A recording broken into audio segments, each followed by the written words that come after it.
Innallaha idza ahabba 'abdan ibtala. Kalau Allah mencintai seorang hamba, maka yang diberikan pertama kali itu bukan kesenangan, tapi ujian. Maka ambil rumus ini, ketika Anda sedang mendapati ujian sebesar apapun, itu tandanya Allah sedang menurunkan cintanya kepada Anda. Ya. Pertanyaan saya, siapa di antara kita yang tidak ingin dicintai Allah? Boleh angkat tangan. Saya langsung suruh pulang. Jauh-jauh datang ke sini. Baik, Anda ingin dicintai Allah? Nah, kalau Anda ingin dicintai Allah, itu rumusnya adalah Anda harus siap menghadapi ujian-ujian dalam kehidupan. Perhatikan, lihat baik-baik, lihat baik-baik. Nanti saya turunkan cara-caranya. Bentuknya ada dua. Ini yang standar, bala. Quran, surah kedua, ayat 155. Walanabluwannakum bisyai'. Setiap yang hidup kami uji dengan ujian-ujian standar, supaya meningkat kualitas kehidupannya. Apa diantaranya? Khauf, khawatir. Ju', lafar. Wa naqsi minal amwal, harta berkurang. Wal anfus, mulai sakit sampai ada yang meninggal. Wat thamarat, kehilangan hasil pekerjaan yang telah lelah dilintis. Ya, dari awal dirintis, ikut tender, nanam modal, tiba-tiba hasilnya dirampas oleh orang lain. Ada yang demikian. Itu sederhana.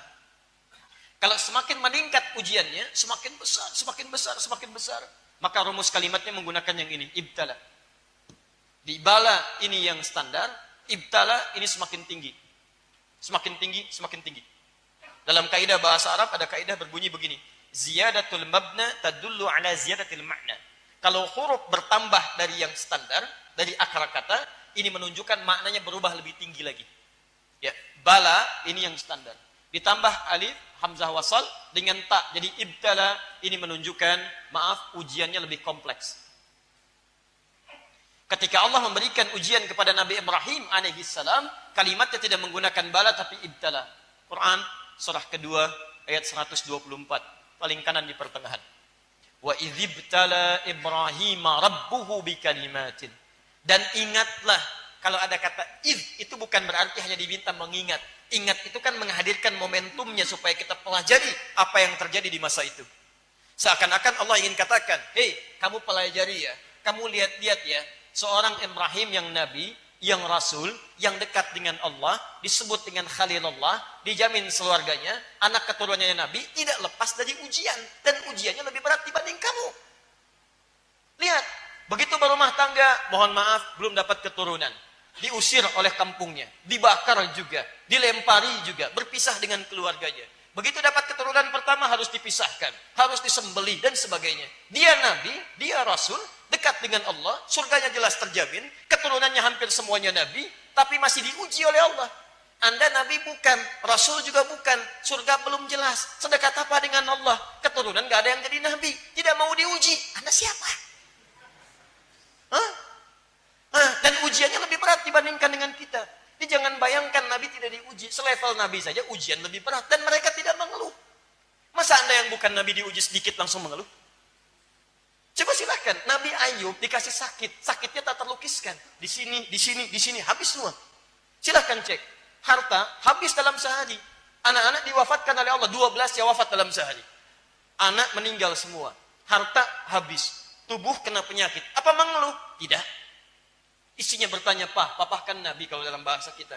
Kenapa Papa tidak minta kepada Allah, sembuhkan ya Allah. Minta sembuh. Tapi cuma kita tenang sehat. 20 tahun. Berapa lama kita diuji seperti ini? 7 tahun. Nanti saja, kalau ujian sakit ini sebanding dengan ujian sehat selama 20 tahun, baru saya memohon kepada Allah minta disembuhkan. Saya malu, dikasih senang 20 tahun, dikasih segini 7 tahun, masih mengeluh. Saya malu. Nanti kalau sakitnya sudah banding lurus dengan sehat, baru saya minta kepada Allah subhanahu wa ta'ala. Itu bayangkan. Barulah bermohon kepada Allah subhanahu wa ta'ala minta solusi. Quran surah 21, ayat 83-84. Paling kiri sebelah atas. Wa ayyuba idnada rabbahu anni massani yadhurru wa anta arhamur rahimin. Nabi Yunus, Dzannun, Masya Allah, antum yang punya pekerjaan, mohon maaf, antum pasti punya ujian. Ada yang iri, ada yang dengki, ada yang ingin menyingkirkan, menyungkurkan. Bukan cuma antum. Nabi Yunus lebih dahsyat dibandingkan antum.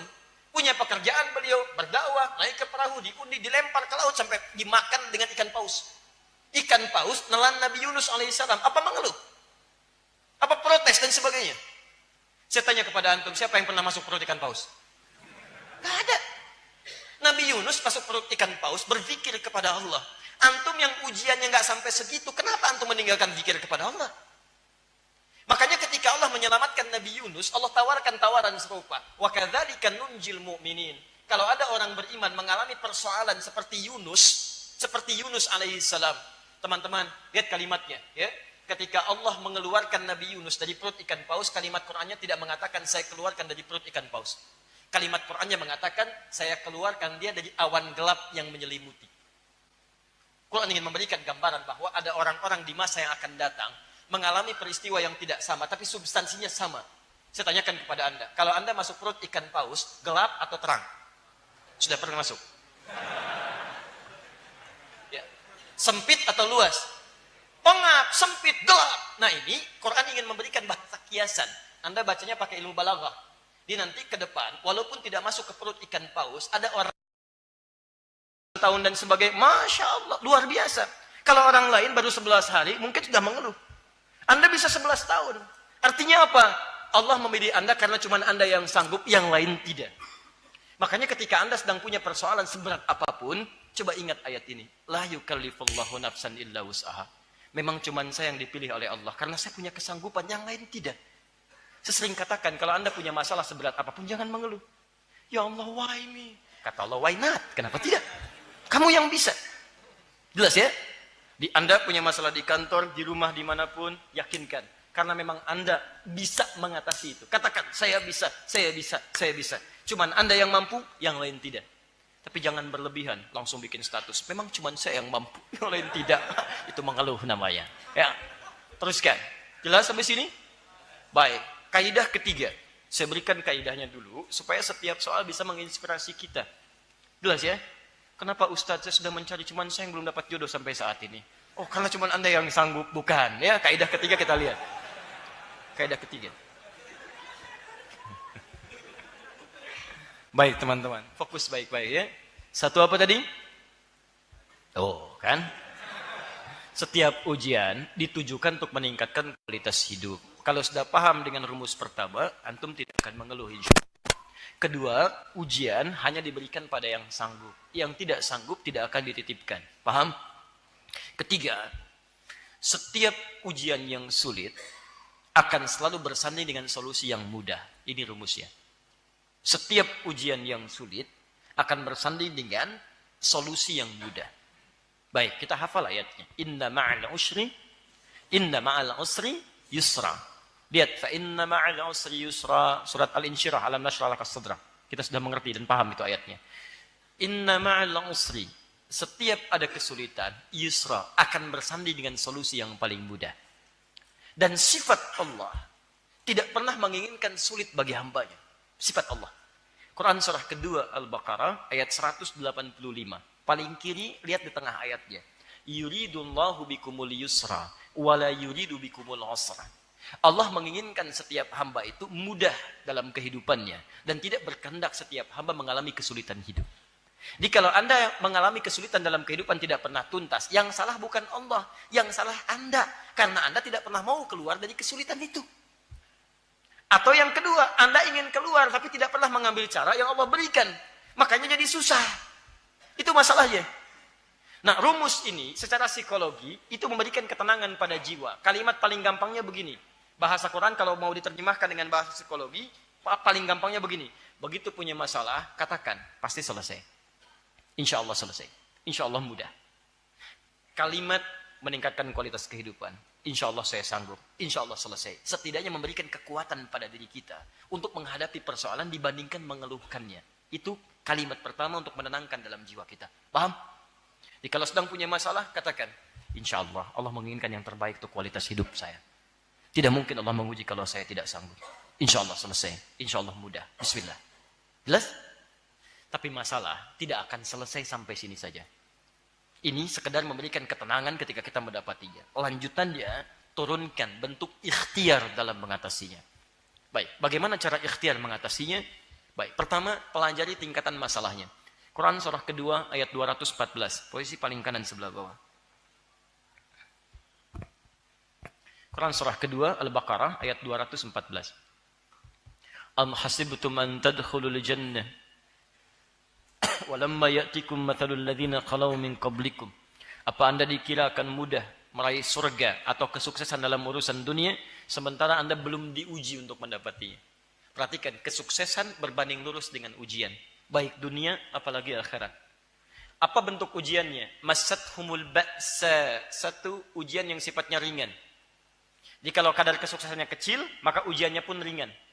Baik, rumit mana soalnya? Ujian anak SD dengan ujian anak SMP. SMP, Masya Allah, Anda lapar. Mana soal yang paling susah? Ya anak SD atau SMP? SMP. Mana soal yang paling ringan? SD atau SMP? SD. Jadi semakin kelas yang ingin diraih itu sederhana, maka ujiannya pun akan sederhana. Semakin ingin tinggi, maka semakin tinggi. Anda dalam urusan dunia ingin mendapatkan, misal, maaf, di kampus ingin jadi juara misalnya. Dengan IPK, indeks prestasi kumulatifnya 4. Maka tingkat ujian yang harus Anda lewati lebih tinggi dibandingkan dengan yang target cuma IPK 3 atau 2,75. Paham? Anda ingin masuk surga Firdaus, maka tingkat amalannya akan lebih tinggi dibandingkan level surga yang di bawahnya. Maka semakin Anda ingin dapatkan yang lebih tinggi, tingkat ujian akan semakin meningkat. Maka ujian pertama yang ringan dulu. Ba'sun. Gini. Saya hapus dulu yang ini ya. Baik.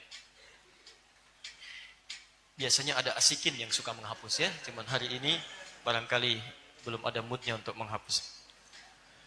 Kemarin tidak ada di depan papan tulis, jadi wajar kalau tidak menghapus. Yang agak aneh itu sudah ada di depan papan tulis, tidak menghapus, itu yang jadi masalah ya. Tapi tidak apa-apa, ini ujian. Bagi asikin. Baik. Pasti bisa. Baik. Bismillah. Perhatian sini, teman-teman sekalian. Satu ba'sun. Ini kadar yang ringan. Ba's. Ringan. Nah, kalau Anda diberikan ujian yang masih ringan, ini artinya tingkat keberhasilan yang ingin diraih itu masih ringan. Berarti level Anda ingin dinaikkan pelan-pelan oleh Allah. Misal, yang ikhwan jarang ke masjid, sudah mulai senang ke masjid. Nah, kesenangan ini bagi Allah itu akan diuji supaya konsisten. Bukan cuma sekedar senang, tapi akan diuji sehingga bisa menikmati ibadah di dalam masjid. Maka diberikan ujian yang ringan. Misal hujan, gerimis, gak kencang.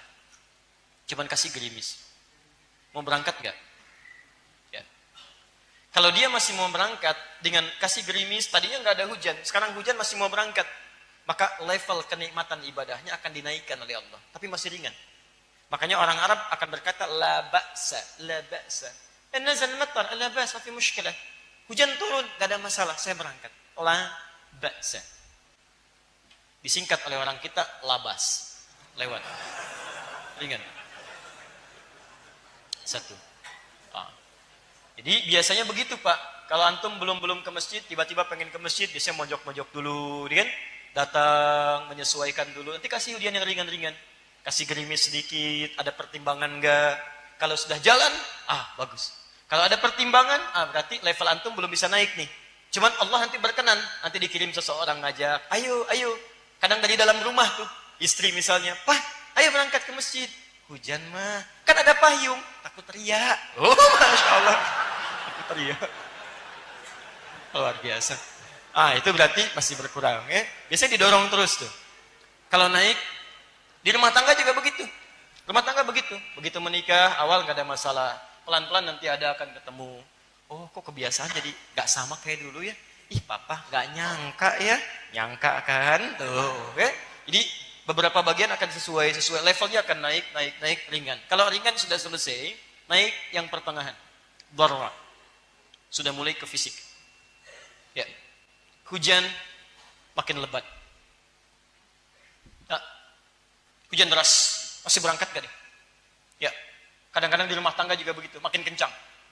Di pekerjaan makin begitu. Begitu levelnya naik, ketemu dengan partner bisnis yang tidak biasa.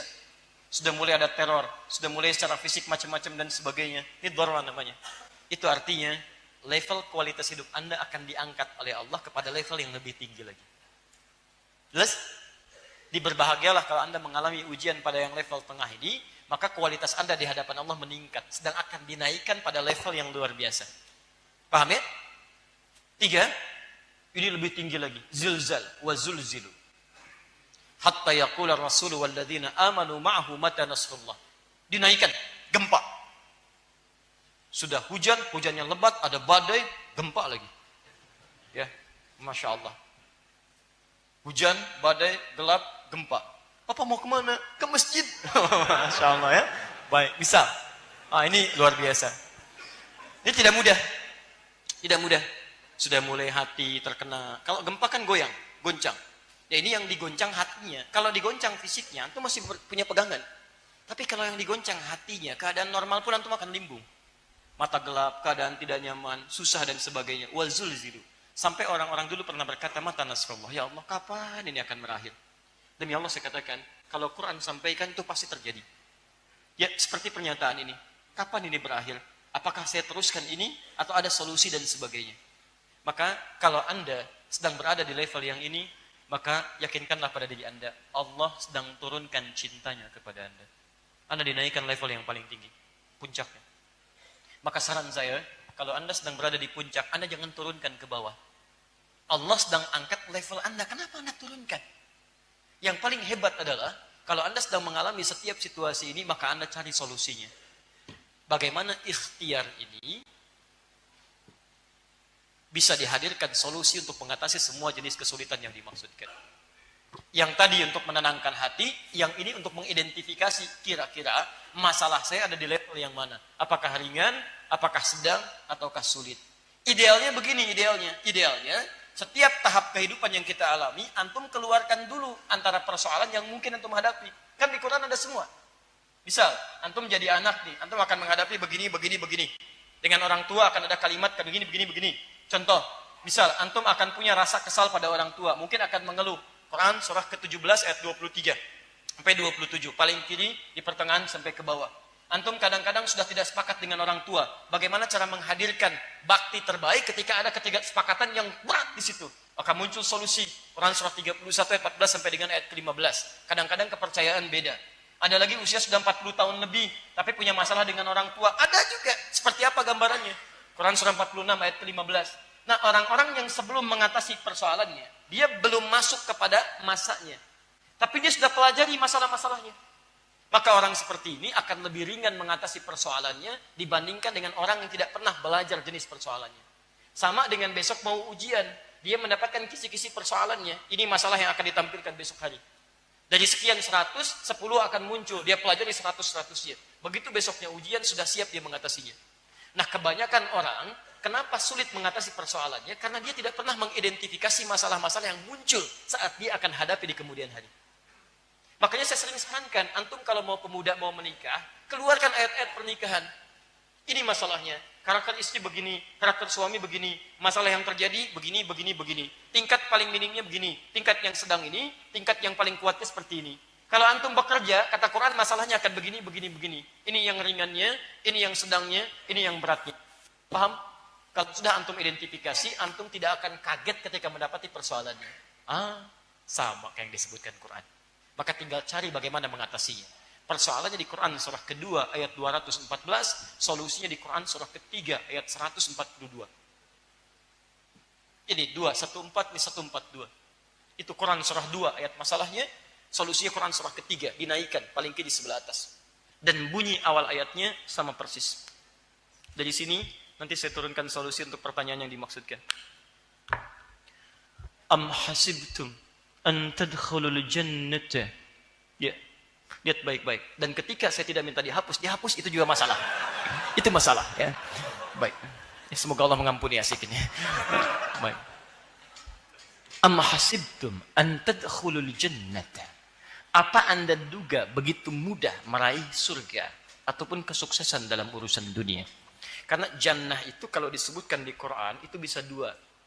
Bisa kesuksesan dalam bentuk urusan dunia, bisa kebahagiaan tertinggi saat kita berada di akhirat, yang diartikan dengan surga. Asalnya jannah itu keberhasilan yang belum kita dapati, belum kita raih. Ya, nanti kalau orang Arab punya kebun-kebun yang indah, kebun yang baik dan sebagainya, maka mereka biasa sebut dengan jannah.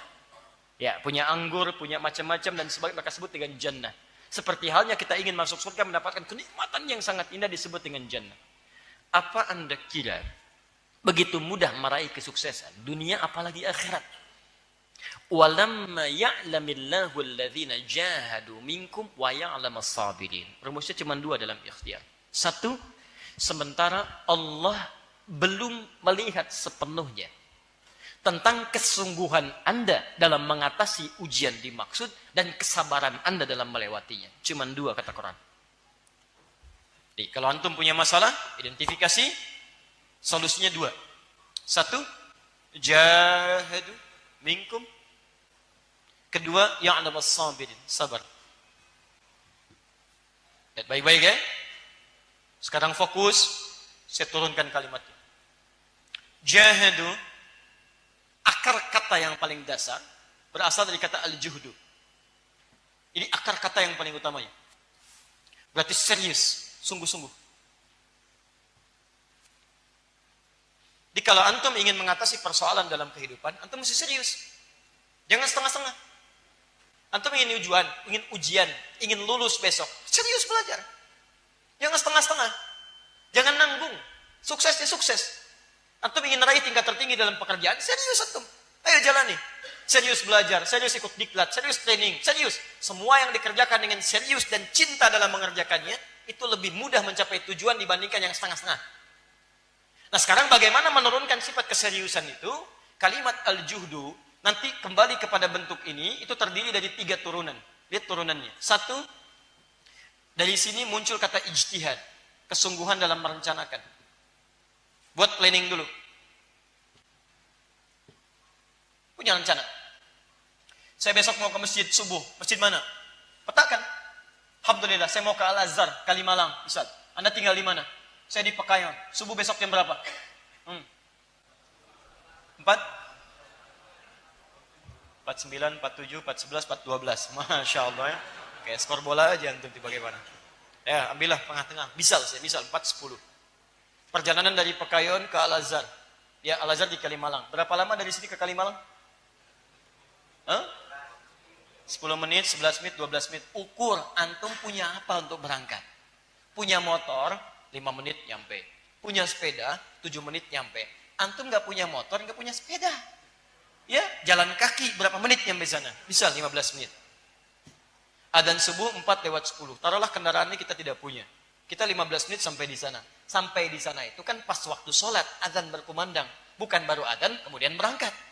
Allahu Akbar, berangkat. Nyampe sana, gak dapat antum subuh. Jelas ya? Antum rencanakan, adzan 4:10. Saya bangun sejak awal dari tahajud dulu. Saya berangkat dari jam 4. Asumsinya apa? Adzan 5 menit. Jadi begitu adzan 10, tambah 5 menit, 15 menit. Jadi ketika saya sampai, adzan baru selesai, sholat. Paham ya? Baik, jangan asumsi komat, antum ketinggalan sholat sunnah. Jadi ketika antum berangkat, 15 menit sampai di tujuan. Ini rencana. Di semua hal yang antum kemudian akan hadapi dalam kehidupan, bikin perencanaannya. Oh, saya ada begini, masalah saya begini. Identifikasi, buat rencana terbaik. Kedua, jihad. Jihad itu perjuangan fisik. Setelah ada rencananya, wujudkan dalam bentuk perjuangan fisiknya. Lakukan. Rencana besok berangkat ke Al-Azhar jam 4 sampai di sana 4:15, insya Allah ngambil saf yang pertama untuk menunaikan sholat subuh. Bisa dapat 2 rakaat pertamanya dulu. Mah, konsepnya bagus, dituliskan. Begitu bangun jam 5. Maka tidak konsisten. Ya, ini mesti ada konsistensi. Jangan cuma jadi konseptor yang bagus. Konsep begini. Kita sayang setelah berumah tangga, kita akan jadi keluarga penghafal Quran. Masya Allah, mushafnya nggak ada, kan? Nggak ada apa-apanya. Terus arahnya berubah, nggak akan jadi. Ya cuman ide doang. Kalau cuman ide, yang lain juga bisa. Maka turunkan dalam bentuk perjuangan fisik. Turunkan, beli perangkatnya, hadirkan macam-macamnya dan sebagainya. Identifikasi. Ya, termasuk ini. Apa penyebabnya? Ya, buat pemetaannya, lakukan pendekatan-pendekatannya. Ketiga, ini yang paling baik. Mujahadah. Perjuangan melawan gejolak jiwa. Karena tidak akan selamanya hati kita itu terus pada frekuensi yang sama. Ya misalnya sabar, maaf, semangat terus, semangat. Kadang-kadang naik turun. Antum jangan dikira ikut ta'lim atau ke masjid, itu selamanya semangat. Tidak. Nanti begitu awal-awal, ya semangat. Pertengahan agak menurun, tiba-tiba agak malas. Ya, apalagi kalau niatnya berubah. Ke masjid misalnya untuk mencari pasangan hidup. Masya Allah. Begitu sampai di masjid ketemu pasangan, sudah hidup nggak ke masjid lagi. Itu yang jadi masalah. Ya, macam-macam. Ada untuk jualan dan sebagainya. Begitu nyampe ke masjid, ketika jamaah banyak datang. Ketika nggak ada, antum nggak jualan. Tujuannya beda. Ketika orientasi-orientasi berbeda, ini yang muncul. Mujahadah. Ayo, lawan. Malas, lawan.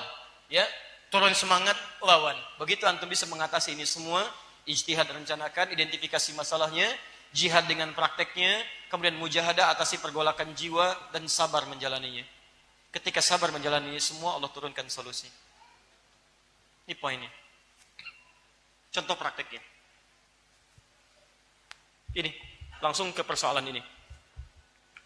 Saya sudah berumah tangga 11 tahun, pertanyaan tadi. Kemudian, beliau sudah identifikasi masalahnya. Selama 3 tahun sudah berubah, apa solusi yang harus saya tempuh? Pertama tadi, ya Allah berikan ujian untuk meningkatkan kualitas kehidupan. Alhamdulillah. Tidak ada ujian yang diberikan kalau Anda tidak sanggup. Alhamdulillah Anda diberikan kesanggupan sampai 11 tahun dan sebagainya. Tidak ada persoalan tidak selesai. Insya Allah selesai. Sekarang kita jalani bentuk ikhtiarnya. Pertama, identifikasi bentuk masalah. Lihat kebiasaan dan sebagainya. Mungkin atau tidak. Apa tawaran Quran yang pertama? Quran surah ke-66 ayat 11. Ini solusi yang langsung kita berikan. Quran surah ke-66 ayat ke-11. At-Tahrim ayat yang ke-11. Wa daraballahu mathalan lil ladzina amanu imra'ata fir'aun. Dan Allah memberikan perumpamaan yang sangat indah bagi orang-orang beriman, yaitu contoh istrinya Firaun. Siapa istrinya Firaun? Asya. Pertanyaan saya, kenapa tidak disebutkan langsung namanya Asya, tapi disebutkan istrinya Firaun? Ini yang mau saya berikan rumusnya. Dalam kaidah tafsir, jika ada persoalan dihadirkan dalam Al-Quran, langsung disebutkan namanya, bahkan lengkap dengan bin-bintinya, ini menunjukkan persoalan dimaksud hanya akan menimpa orang itu, tidak akan terjadi di masa depan. Contoh Maryam. Wa Maryam ibnata Imran. Maryam, anak perempuannya Imran. Ketika disebutkan langsung ke binti Imrannya, ini menunjukkan peristiwa itu hanya terjadi pada Maryam binti Imran. Tidak akan lagi terjadi pada perempuan-perempuan lain. Apa itu? Mengandung dan melahirkan tanpa disentuh laki-laki manapun. Walam yamsasni bashar. Tidak disentuh. Ingat, kalau yang melahirkan tanpa bapak itu banyak. Tapi yang melahirkan tanpa disentuh laki-laki manapun itu cuma Maryam binti Imran. Jelas ya? Jadi kalau ada yang ngaku-ngaku Maryam di zaman kini mengaku saya juga bisa mengandung melahirkan tanpa bapak. Nama saya juga Maryam. Maryam binti apa? Binti Asep misalnya, itu bukan. Yang benar binti Imran, ya, yang lain tidak. Tapi kalau Anda menemukan dalam Quran namanya tidak disebutkan nyata, inisial atau gelar, ini menunjukkan peristiwa itu akan terjadi lagi di masa depan dengan, awas, kejadian yang sifatnya berbeda tapi substansinya sama. Fir'aunnya memang sudah nggak ada, tapi kelakuannya masih ada. Itu Fir'aun dulu melarang istrinya untuk beribadah, melarang sholat, memaksa jauh dari Allah Subhanahu wa ta'ala, melarang untuk mengerjakan kebaikan-kebaikan. Ada tipikal suami semacam itu sekarang? Ada beberapa bagian ditemukan. Maka Allah berikan gambaran, Allah tawarkan, jika Anda ingin seperti Asya yang mendakwahi suami sampai nyawa kemudian berakhir dan kembali kepada Allah Subhanahu wa ta'ala, maka itu pilihan bagi Anda. Silakan. Dan dia katakan, ya Allah, saya ingin tukar perjuangan saya ini dengan surga di akhirat. Rabbibnili baitan fil jannah. Ya Allah, mohon bangunkan saya rumah di surga dan selamatkan saya dari kekejaman Fir'aun. Wa najjini min fir'auna wa amalih, dan perbuatan-perbuatannya. Selamatkan saya. Artinya apa? Ketika dia mengatakan selamatkan saya, dalam riwayat disebutkan pada saat itu sudah sampai pada puncaknya. Dia dakwahi Fir'aun, dia sampaikan saya berubah jadi Islam, saya ikuti Musa dan sebagainya. Kemudian Fir'aun murka sebesar-besarnya ingin meninggalkan dia, memaksa dia meninggalkan keyakinannya, lalu diancam. Saya ancam kamu dengan, maaf, siksaan yang tidak wajar. Digelindingkan batu besar, dia diikat dan diancam akan dihancurkan pada saat itu. Maka dia berjuang sampai titik darah penghabisannya, sampai ajalnya kembali kepada Allah Subhanahu wa ta'ala, dan dia bermohon kepada Allah, ya Allah, mohon tukar perjuangan saya dengan surga, ya Allah. Tukar dengan surga. Kalau Anda masih merasakan rasa cinta kepada suami Anda, dan ingin mendakwahinya, dan Anda punya kesanggupan untuk itu, maka tawaran pertama, silahkan Anda memilih seperti Asia. Dakwahi dia, kemudian Anda berjalan dalam hadapan Allah Subhanahu wa taala, dan Anda hadirkan kedekatan kepada Allah Subhanahu wa taala, berlindung kepadanya, dan Anda yakinkan kepada Allah, memang saya dititipkan seperti ini, mungkin surga saya ada di sini. Saya ikuti, saya ajak dia, saya sampaikan, ketika dia melarang saya salat, saya tetap salat, ya, dengan cara-cara yang mungkin ada kebaikan-kebaikan di dalamnya. Malam tahajud, memohon kebaikan kepada Allah Subhanahu wa taala dan sebagainya. Kalau ini Anda sanggup lakukan, maka ini tawaran yang pertama. Yang kedua, Allah tidak mungkin membebani seorang hamba di luar batas kemampuannya. Kalau memang Anda merasa tugas dari Allah dititipkan kepada Anda 11 tahun ini, dan 3 tahun menjadi 14 tahun, Anda telah berusaha, dan Anda yakinkan pada diri Anda bahwa level Anda tidak harus sampai kepada merubah dia menjadi lebih baik, tapi level Anda memberikan nilai-nilai kebaikan pada dia, dan mungkin dari sisi ini ada tahapan-tahapan yang bukan Anda yang harus meluruskannya, tapi orang lain. Maka Anda bisa memilih yang kedua. Apa itu? Tawaran dari Allah untuk mengajukan khulu. Khulu itu pengajuan pisah dari istri kepada suaminya, bukan dari suami yang mengajukan talak, tapi istri yang mengajukan kepada suami. Karena berbagai pertimbangan-pertimbangan syariat. Misal, sikap suami yang memungkinkan kepada istri melakukan tindakan-tindakan yang tidak wajar. Menyakiti yang tidak wajar, bisa merusak secara fisiknya, melukai yang tidak wajar. Atau yang kedua, menjauhkan dia dari Allah Subhanahu wa taala yang sulit untuk kemudian dia rubah. Misal, mohon maaf, melarang dia sholat dengan ancaman tertentu. Kalau kamu sholat, saya pukulin kamu. Kalau kamu sholat, saya bunuh kamu, dan sebagainya. Maka yang seperti itu ada tawaran untuk melakukan khulu. Ya, tingkatan ini dari mulai perceraian sampai ke khulu, itu kaidahnya ada di Quran surah kedua Al-Baqarah dari 226 sampai 236. Paling kiri dari atas sampai dengan ke bawah. Sifat khulu itu artinya Anda mengajukan kemudian mahar yang telah diberikan oleh suami, kemudian dikembalikan kepada suami, dan diajukan lewat hakim, nanti hakim memutuskan untuk ada perpisahan di dalamnya. Dan perpisahan ini dimaksudkan untuk menyelamatkan keadaan Anda supaya lebih dekat dengan Allah Subhanahu wa taala, bukan sekedar untuk berpisah dari rumah tangganya. Dan sifat perpisahannya itu fasah. Dipisahkan oleh hakim. Dia tidak serta-merta suami bisa rujuk kembali, tidak. Ya, bahkan sebagian ulama menganggap perpisahannya sama dengan talak 3. Di ketiga, maksudnya yang ketiga kali talak. Tidak boleh langsung bersatu lagi, kecuali salah satunya menikah dengan yang lainnya, dan ada unsur tobat di dalamnya. Paham ya? Jadi dari dua hal ini, saya menganjurkan kepada Anda yang pertama, untuk berikhtiar dulu bermunajat kepada Allah Subhanahu wa taala. Minta kepada Allah supaya diberikan petunjuk untuk bisa memberikan yang terbaik dalam kehidupan, bersabar dalam menjalani ujian. Kalau memang Anda sudah berusaha, berikhtiar dan sebagainya, namun demikian tetap kesulitan Anda untuk beribadah, dan sulit Anda mendekat kepada Allah, dan sifat Anda sudah berubah tugas dalam kehidupan, maka cobalah beristikharah. Kalau Allah memberikan jalan kepada Anda untuk berpisah dari suami Anda, maka Anda bisa mengajukan khulu, yang dengan itu Anda bisa lebih dekat dengan beribadah kepada Allah Subhanahu wa taala. Saya bermohon kepada Allah supaya Anda diberikan solusi kebaikan-kebaikan, dan semoga dengan itu kebaikan Anda lebih baik dalam pandangan Allah Subhanahu wa taala.